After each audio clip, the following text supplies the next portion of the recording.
On this episode of Speaking of Higher Ed, conversations on teaching and learning. For me, I'm kind of thinking, okay, how can I then flip that again for my students and provide innovative ways where they're still learning and it's still purposeful, but it's now become relevant for them in a new way, and they can show me how they're learning in different ways that aren't just traditional. You can write, you can do something creative, a creative response, you can do something visual, you can do dance, you can do whatever you want is to show me how you're learning and how you understood what we read in class. I think, okay, well, that's face-to-face, but I'm doing this now online and it's synchronous, or I'm doing this now online and it's asynchronous. How can I take these same strategies and do them also in the, in an online space, whether it's synchronous or asynchronous? Welcome to Speaking of Higher Ed, Conversations in Teaching and Learning. This podcast is produced by the Center for Instructional Innovation at Augusta University. I'm your host, Andrew Everett. The purpose of the podcast is to create a resource that will inspire and assist faculty in creating engaging and meaningful learning experiences. This is our debut episode. Please subscribe to the podcast on whatever platform you listen on and share with your colleagues. We release new episodes the third Wednesday of each month during spring and fall semesters. Our very first guest on the podcast is Dr. Rhia Moreno. Thank you for being here. Dr. Moreno is an assistant professor of educational research in the College of Education and Human Development here at AU. She is also the Augusta University Online Teaching Excellence Award winner for 2022-2023. Congratulations on that award. Thank you. Before we dive into the topic, I'd like listeners who don't know you to get to know you. Could you briefly tell me about the professional path that led you to Augusta University? Sure, yeah. So I've always been interested in education. I got my master's in education from Harvard. Following that, I actually went out into the field. So I didn't go immediately into doing my doctorate, and I worked for a study abroad company before coming into academia. And so I did come back after working in study abroad in the private sector, running high school programs for high schoolers, obviously. But then I came back to start teaching, and I taught at UGA for 5 years, and I was teaching Italian there. And so I also then went and taught at Emory University for a year, also teaching Italian, and I decided to go back because I felt we needed more innovation, and I needed to focus a little bit more on pedagogy in teaching world languages. So I decided to go back and get a doctorate in world language education, which of course spiraled. And so I added on to that also educational research, qualitative research, language and literacy education. So, I did focus on specifically world language education, teaching, cultural education, but I expanded that.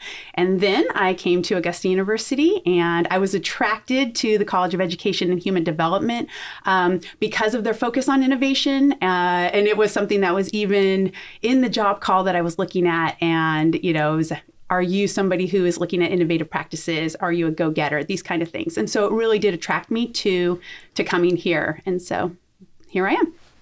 Well, we're glad you're here at AU. I'm curious, how have your life experiences, because you've been all over the place, mm-hmm. how have your life experiences shaped your teaching? So, that's a really good question. I would say so I'm a person that I really learn from experience. So just simply having been a student for a long period of time in my life and at different stages in my life has been really, I would say, impactful on how I teach. Doing an undergrad, K-12, then doing a master's, then coming back later on and doing a doctorate, those experiences to me and doing them in both face-to-face and online platforms really kind of gave me that experience of what does it feel like from the student perspective. I also have two kids who are, K-12, and I have been now, my oldest is in high school. And so watching him go through the process, being in those classrooms, seeing it, how it's playing out, I'm always looking at, okay, what can we do here to excite the students? How can we, from the teaching perspective, make it easier for us and get more engaging? So those are the kind of things that have really they get my wheels turning, I would say. But teaching a world language, it kind of comes down to that for me, because students they come to the world language classroom, and there is a lot of fear and concern. It's a vulnerable place for students when they're learning a language, and they have to express themselves in this other language. A lot of students also come to it thinking they're not good at it. They're just not good at learning languages, those kind of things. And so for me, as the educator, trying to make a classroom, whether it was face-to-face or online, make it feel comfortable, make it feel exciting, innovative, make it feel purposeful for students so they would flip that script that they've created for themselves. That was really important for me. Can you make students feel excited about learning in another language? And that has spilled over, that teaching experience has spilled over into everything I do. So now whether I'm teaching educational research and how to conduct research or how to read research, or teaching critical cultural studies or whatever it is, I'm still thinking, okay, how can I flip this narrative where they're coming in thinking, I don't like doing research. How can I change it for them so it's actually exciting and they come out of it thinking, ooh, this works for me. So that's a long answer to that, but well, it demonstrates that you're a busy person. You keep a busy schedule. Oh yeah. So what are your time management secrets? I have to have it all written down, or else I lose it, and I'll forget it.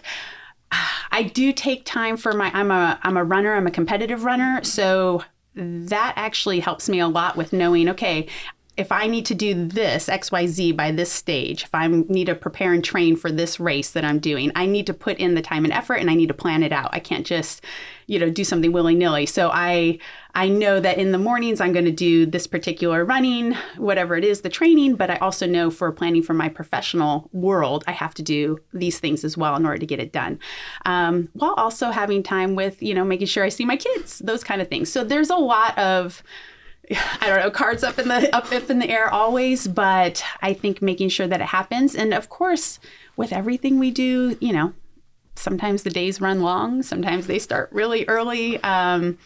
But it's just getting it in there somehow, some way. I don't know. I just focus and here we go. So focus and get it done. Well, let's get into the topic for this episode, creating engaging and interactive courses, and we'll discuss online and face-to-face modalities. And before we talk about the solutions that you use in your courses, will you tell me what led you to seeking innovative ways to engage students? I mean, kind of coming back to what I was talking about earlier, just my own experiences. Okay, so for example, during my doctorate, I would take online courses, and I would start to feel that it was, for me, it was repetitive in a way that I was always doing the same tasks in every course. It was, you go and you read what you're supposed to read, and then you do a discussion post. Or in a face-to-face class, and this goes back all the years, it'd be a thing where you're assessed by writing an essay. You read certain things and then you come out of it just writing an essay. And so while there's learning involved with that, I also felt like, okay, well, how is this relevant to me? And maybe there's other ways that I can be thinking about it and processing the material.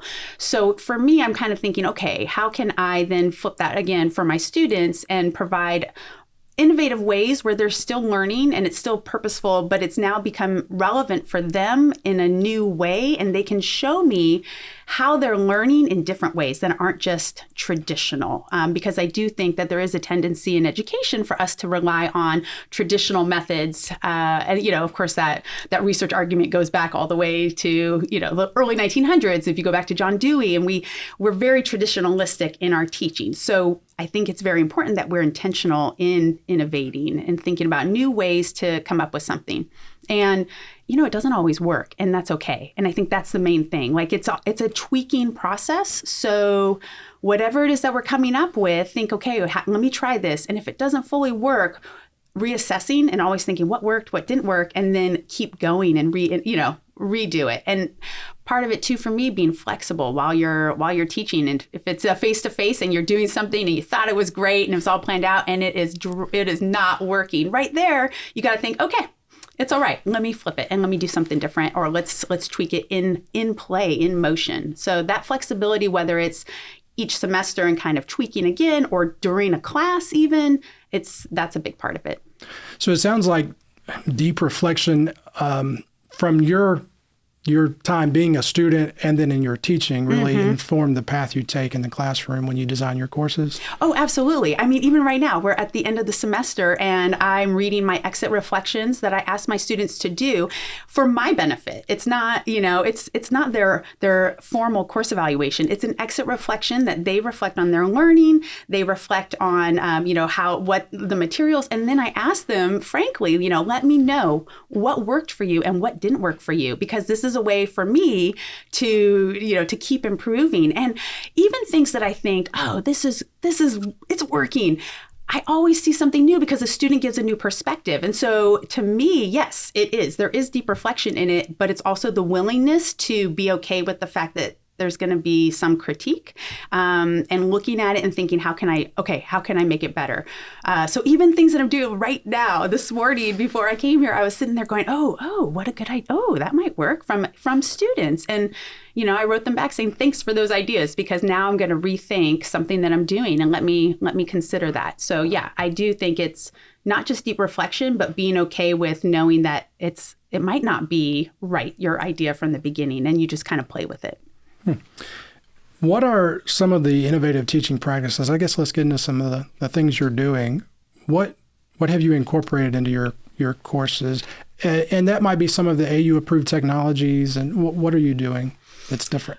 So I would say something that I do, and I'm in educational research and I'm really interested obviously in teaching and learning and pedagogy. And so I'm looking always at what different pedagogies are saying, what they're doing, and I tend to overlap a lot of things because I pull from different areas. So one of the areas that I think is really important for me is multimodal pedagogy, and what that is essentially thinking about the meaning-making process and how we understand concepts, both from learning them and then producing them and showing what we've learned. So it's both the tactic and then the production. Thinking about how we're going to make meaning in different ways depending on the mode. And so for me, when I'm trying to think, okay, how can we innovate? I'm thinking, well, how can I move beyond just the traditional written response? Or how can I move beyond the lecture where, the sage on the stage and here I'm presenting all my information to you? Because it's important then that if we change it up, more students' voices will be heard. We can honor different voices, different perspectives. It makes it more engaging and innovative for the students if I'm not only teaching through different modes. And when I say modes, I mean things like, audio, visual. So, you can have video, but there's different types of visual as well. Much more creative, gestural, sensory. There's so many different types of modes out there. And so thinking, how can we have our students learn in those different ways, and it doesn't always have to be the same thing. It's interspersing different types of these platforms. And then how can they also show that they're learning and think about their learning, so that whole process of it in different ways as well, because bringing in these different modes is going to help those students show how they're going to be able to shine in their different skill sets. Because as we know, for example, not everybody shines as a writer.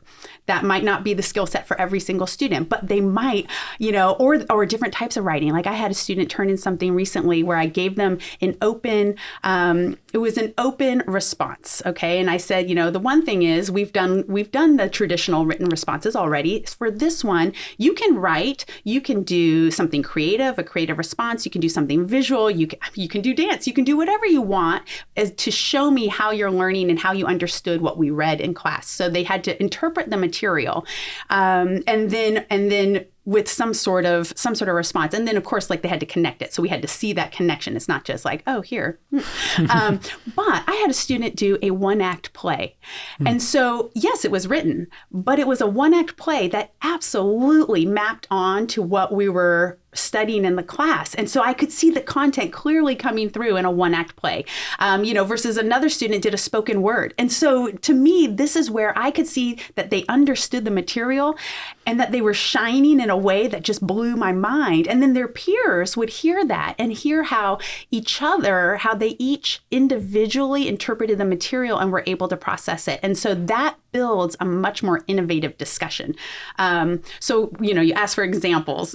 that's one right there. Just kind of, opening up space for different modes. And it doesn't have to be with every single thing. I'm not all or nothing. But doing that, I think, is one of the major ways that I innovate overall. And I know you use Flip as well. Mm-hmm. What are some of the other AU technologies that are approved, but AU approved technologies that you integrate? So Flip, and that used to be Flipgrid until just recently, but Flip works really well because our students they're connected. They can make a video response. They can do all kinds through that and have a different type of discussion than they would written if they're using Flip. And they can record it on their phone and it's right there. I also use Padlet, and I use them for different means. So for example, on Padlet, you can upload videos, you can upload different things, things that you've created. So I have used Padlet to house, a cultural center where students or a community, some sort of, almost like a database where I ask students, here's the prompt, go ahead and find something that resonates with you, that relates to the content, and then post it on Padlet. So then everybody sees it as a hub and you can see what they've all posted and how it's different.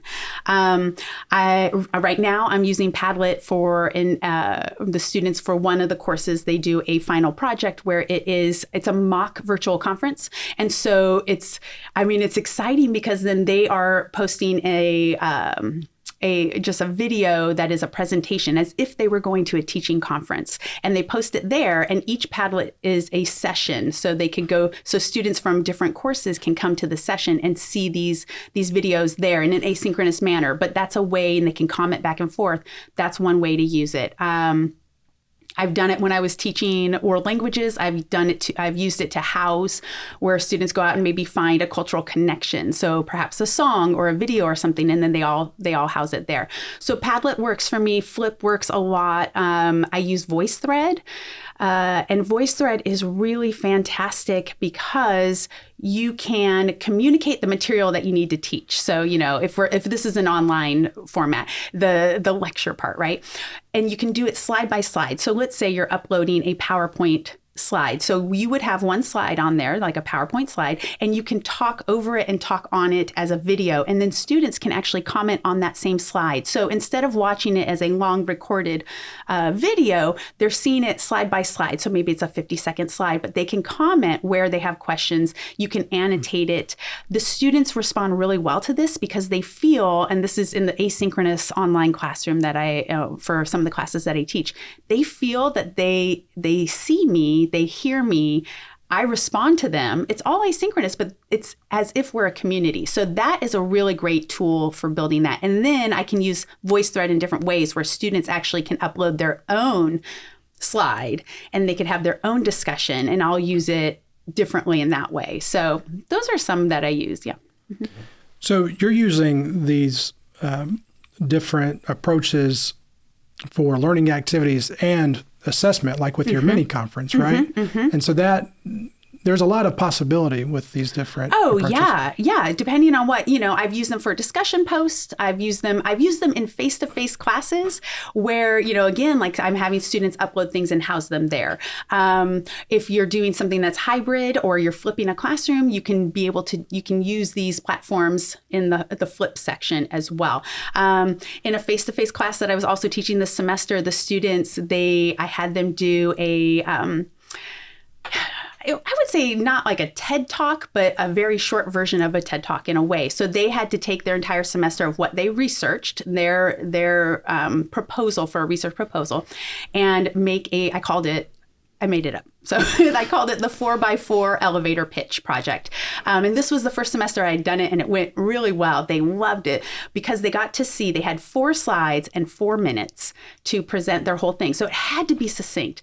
But my point was, the reason why I wanted it to be succinct is when you're talking about your research, and these are doctoral students, when you're talking about your research to people, you need to be able to, give them that short version. So I was getting them to start thinking that way. But then also, if they're going to be presenting this, it's a way for their peers in the class to hear what they're doing. And in 4 minutes, as we know, the research says after 6 minutes, people tune out. Mm-hmm. So in a 4-minute presentation, they're just they're getting these snippets and they're hearing what their peers are doing. They're now more connected. Even though this was a face-to-face course, we wouldn't have had time to do this because of our timeline, the time constraints in this particular course. So that was a way to bring it in and make it really exciting for the students. And so far they've responded really well to that particular one. Do you do any type of instruction ahead of time for students, or in terms of, hey, here's how you do a video, or here's how you use this mode of, or do they choose what they're comfortable with? So good question. So if it's something that I am, let's say it's VoiceThread, right?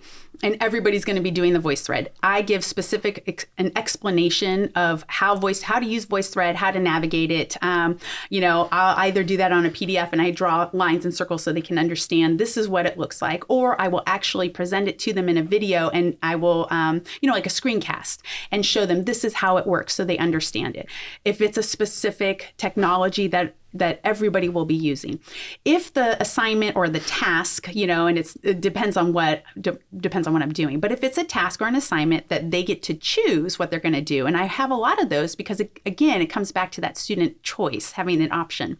Then I'll say, here are some examples. So, when I used infographics for one learning task, and students were making infographics. And so I gave them, I showed them, here's examples of different infographics. This is what they look like. Here are some different platforms that you can use. Here's Canva. Here's, et cetera, et cetera, et cetera. And then, you can look up how to do it on that specific one, but this is what it would look like. And then beyond that, my instructions are always very scaffolded as what to include from a content point of view. So I guess I don't do a ton of training specifically in the technology because I'm usually allowing them to choose what they're going to be doing unless it's something that I'm requiring them to do. Okay. And you touched on this briefly earlier, but how do these multimodal approaches provide a more equitable opportunities for students to express themselves other than just a written assignment? Mm-hmm. Okay, so that is really important. And I think that when, right now we are focusing a lot on culturally focused pedagogy. So, a lot of people have heard of culturally relevant pedagogy from Gloria Ladson-Billings. It's, being reinvented always in new names, but it's still this idea like culturally sustaining pedagogies, culturally revitalizing, responsive, but it's all the same idea of how can we open up space for all of our students, particularly those who have been traditionally silenced. How can we open up space to be more equitable and to engage students who might be from other cultures, who might have other skill sets, who might have, different ways of knowing. Okay. And how can we then bring them into the conversation? So by adding these different modes, it does provide more access for that.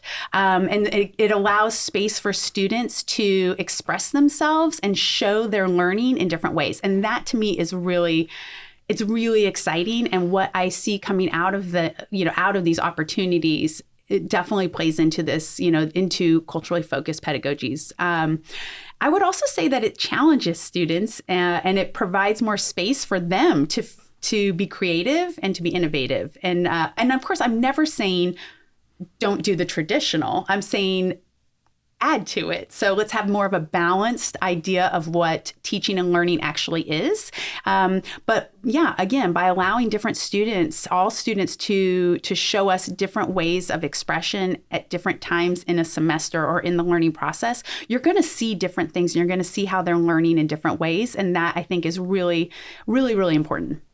Well, what about what effect have you seen on student outcomes as you transition, I guess, more and more of your instruction to these multimodal approaches? Mm-hmm. So I definitely, so for in this class, that I just had students do this 4x4 video presentation, right? And they blew me away by the different platforms they chose how to do and what they did. But they also had just finished, this was to talk about what they had just written about in a traditional literature review that you would need for scholarly research reports. Okay. So they're still using I'm still having them write, but what I see is that when I bring in other avenues as well, in addition, and I balance the playing field, I see their growth in the way they're thinking about things. when you think about it, okay, so reflective learning and reflection, again, going back to John Dewey, the father of reflection, it tells us that we think about things and meaning making occurs in different ways. And so for us, if we bring in different avenues like creative reflection or artistic reflection, going back to L.A. Eisner, Maxine Greene, all of these, we actually think about what we're doing and we think about our content and material in different ways when you open up modes. And so that's something that, is research backed. And so it's important to give students the opportunity then to think about something in a different way. And so I do feel that bringing in creative expression or creative thinking, whether it is, something that they're creating and making, or they're just doing it, even just a video or something else, that's going to have them think about the material in a different way. And so then I see a different level of thinking as well that merges with, the traditional and the stuff that they're used to doing. And for some, it's challenging. And so for some, they're like, oh, wait a minute, I don't know if I can do this. But then I see the way that they think about something. And it just maps on to what else they're doing. And it opens up the learning process.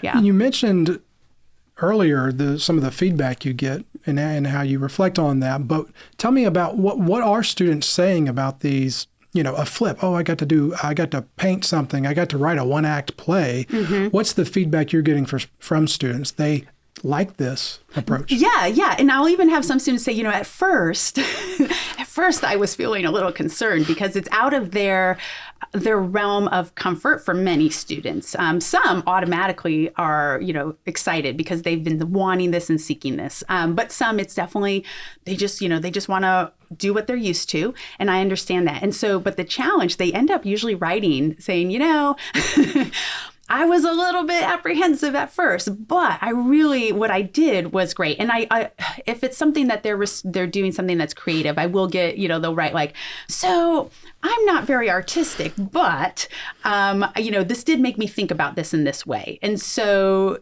to me, the response is really strong. The other thing, when they're learning through different modes, a lot of times it makes sense for these learning tasks to be, a shared process in a way, you know what I mean? So they're seeing what each other have done. And it actually seems to me to create more community because they're interested in what their peers have done and how their peers have interpreted or thought about the material.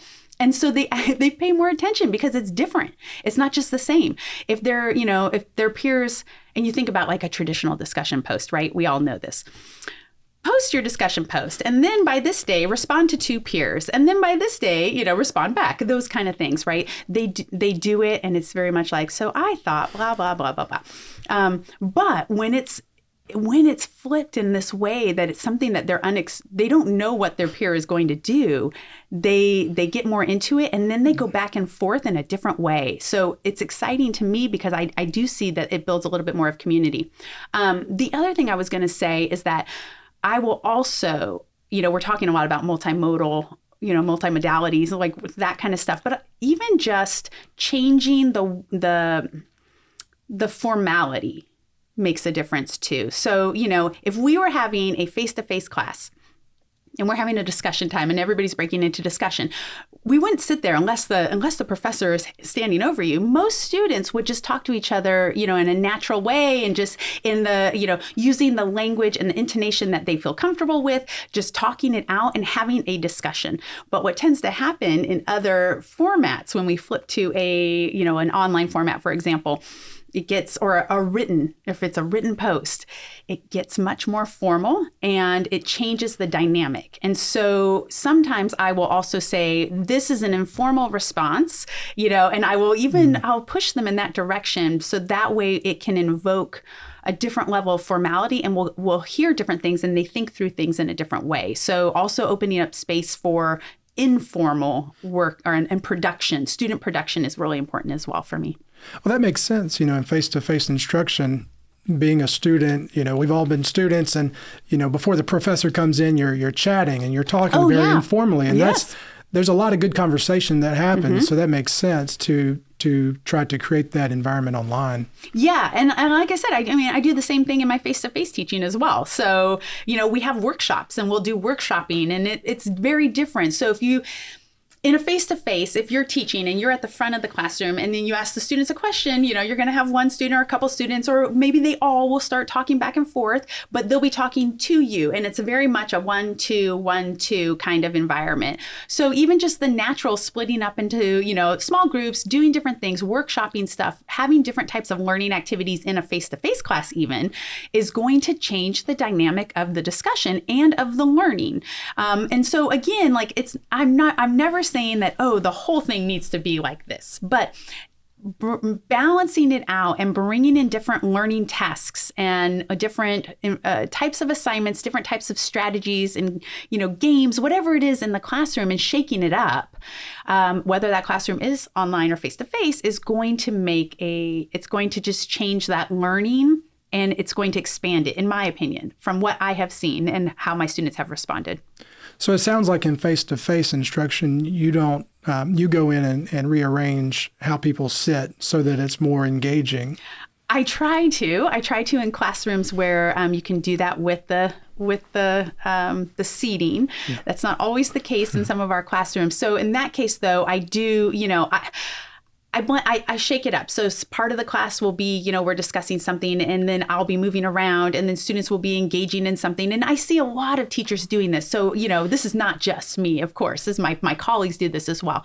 But by building that classroom where the students have time to talk to each other and to work through the content with each other as well, and with guided tasks as well, it does change. And so I do try and get them to stand up and do different things and go to different places. This is what we teach our teachers. So I'm in teacher education, and we're teaching our teachers, hey, do a think, pair, share. Hey, do this kind of strategy. Try this, do that. This supports learning. This scaffolds the learning.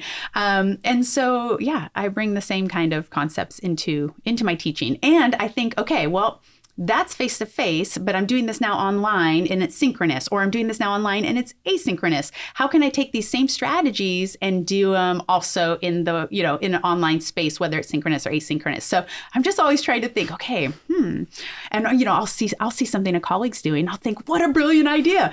How can I take that and bring it into my classroom with the content that I'm teaching, which is different? So I think it's just looking at what everybody's doing. And again, same thing with me looking at different types of research and different types of pedagogies and what my colleagues do, and just bringing it all together and keep feeding the, I guess you would normally say feed the beast, but in this way, keep feeding that whole process, because otherwise teaching will become, if we don't continue from ourselves, right? So as a teacher, I also want to show up to class and be like, all right, this is exciting still.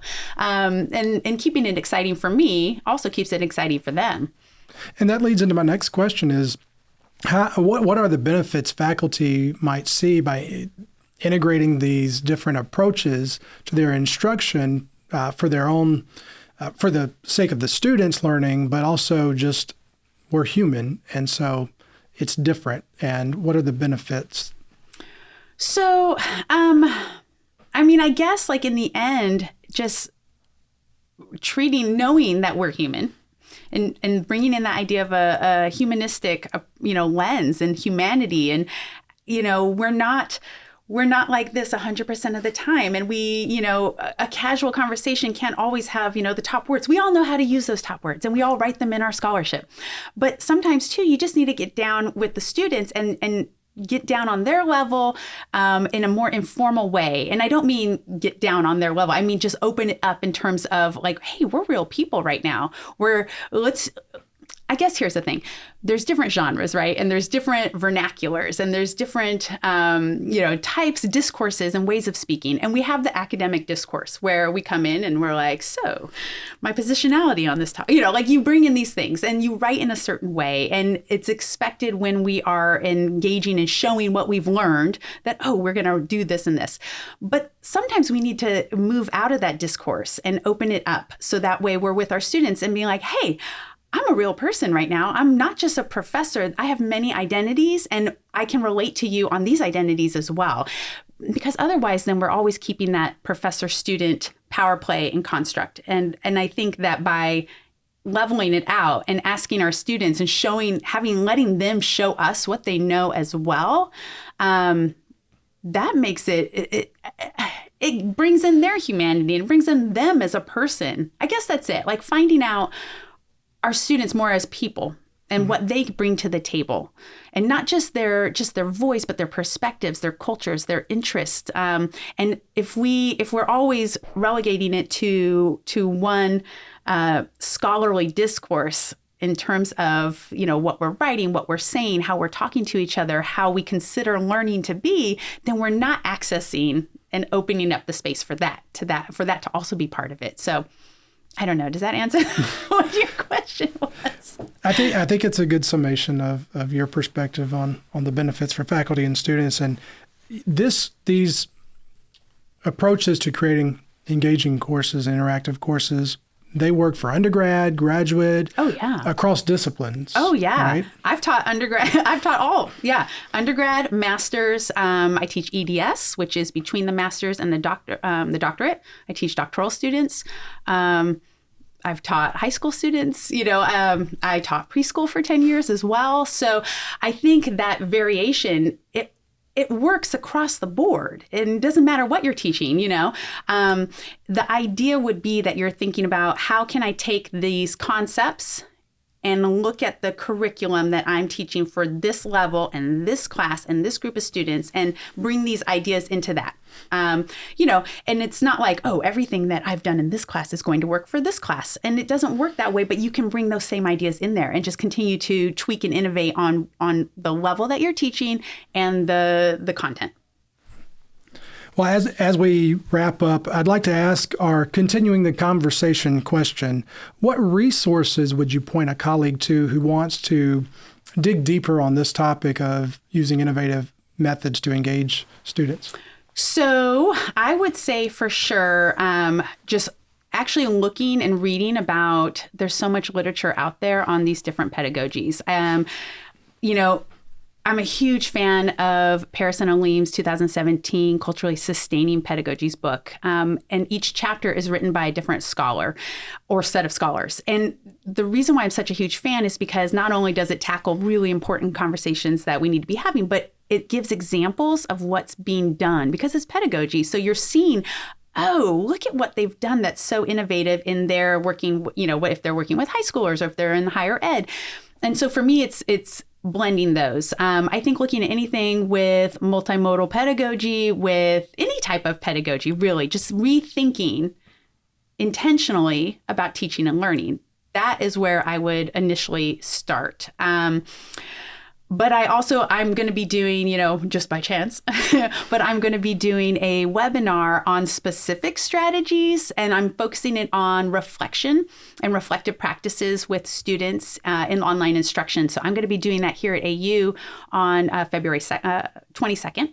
Okay, so that'll be going out. So that's something if anybody's interested in what this actually looks like, because I know that we can say, hey, this is great, try it. But for faculty who are in different disciplines, it might be hard to see how that's possible. And let me see an example. But so this webinar that I'm going to be doing will actually show different examples from different types of teaching and talking about, okay, well, how can we now bring that into an interdisciplinary whatever my participants, whatever they teach, how can they start to think about applying it? So it'll be much more hands-on and not as much like, hey, this is my theory about something.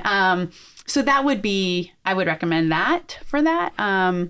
But yeah, I think just thinking and looking up pedagogy, and you can even look at scholarly research for, if somebody's teaching medicine and innovative pedagogy, just look up these terms together and you will start finding stuff. And of course, just reading the lit reviews, who they're talking about, who they're referencing, it leads you down into a rabbit hole. But it's a fun rabbit hole. So I think that simple kind of search is going to be helpful. And probably start small. You don't have to redesign your course overnight. But look for small things Just to look integrate. for small things. And it doesn't have to be, I've had, some colleagues in other institutions, say, oh, well, I have to have this test. It is something that's required in our department. Well, sure, no problem. But your curriculum and your teaching, just in the ways of teaching and an everyday learning task. It doesn't have to be a final assessment or a summative work. For the formative stuff where you're engaging students in that learning process, that is where you can bring it in. And so you don't have to change a whole course. You can just bring it in, dip your toes in and just start to think like, okay, well, this is what I've done in the past.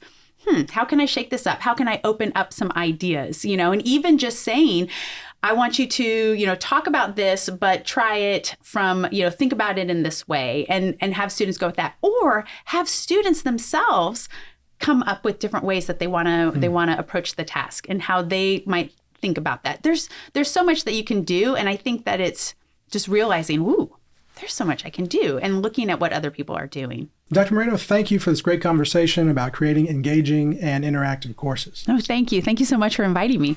Absolutely. I also want to thank our listeners. Please share this episode with a colleague on your social media, and please subscribe.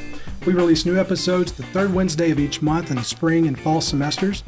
You can also find resources that we discussed today on our show page at augusta.edu/innovation or facebook.com/AUGCII. You can also email us at cii@augusta.edu with your ideas for future episodes or questions about this episode. Just add podcast to the subject line. Speaking of Higher Ed is produced by the Center for Instructional Innovation at Augusta University.